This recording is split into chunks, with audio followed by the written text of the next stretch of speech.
Dans les visions de Dieu, il m'amena au pays d'Israël et me posa sur une très haute montagne. Et sur elle, il y avait comme une ville bâtie du côté du midi. Et il m'amena là, et voici un homme dont l'aspect était comme l'aspect de l'airain. Il avait dans sa main un cordeau de lin et une canne à mesurer. Et il se tenait à la porte. Et l'homme me dit, Fils d'homme, regarde de tes yeux et écoute de tes oreilles, et applique ton cœur à tout ce que je te fais voir, car c'est afin de te le faire voir que tu as été amené ici. Déclare à la maison d'Israël tout ce que tu vois. Ézéchiel 42, 4. Toi, fils d'homme, montre à la maison d'Israël la maison afin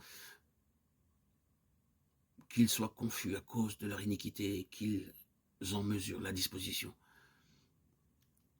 Et s'ils sont confus de tout ce qu'ils ont fait, fais-leur connaître la forme de la maison et son arrangement et ses issues et ses entrées et toutes ses formes et toutes ses ordonnances et toutes ses lois et écris-les devant leurs yeux afin qu'ils observent toute sa forme et toutes ses ordonnances et qu'ils les fassent.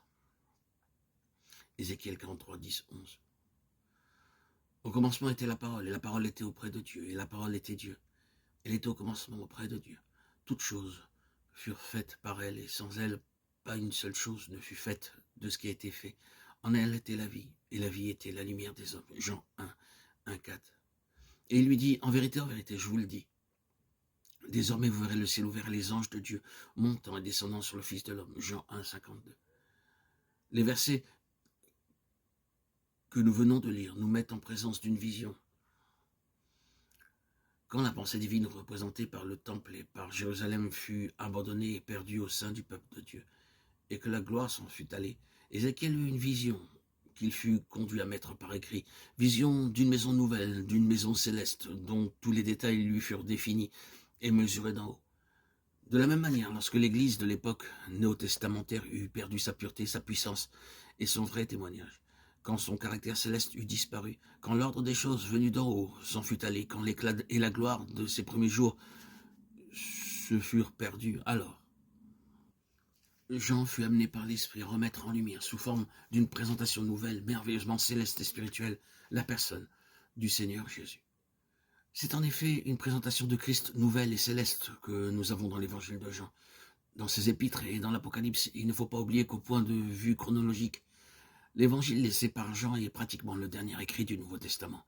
Il y a là une circonstance dont la vraie signification nous a peut-être échappé et qui mériterait de nous impressionner davantage.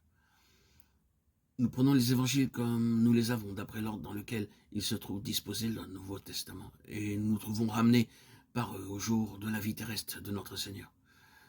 Du point de vue du temps, c'est là que nous en sommes quand nous lisons les évangiles, et pour nous, tout le reste du Nouveau Testament est encore à venir, tant en ce qui concerne les écrits qu'en ce qui concerne l'histoire dont ils sont les témoins. Tout est en devenir, c'est inévitable, naturellement, et nous n'y pouvons rien. Nous devons cependant nous efforcer à nous libérer de cette impression et de nous placer dans la vraie situation.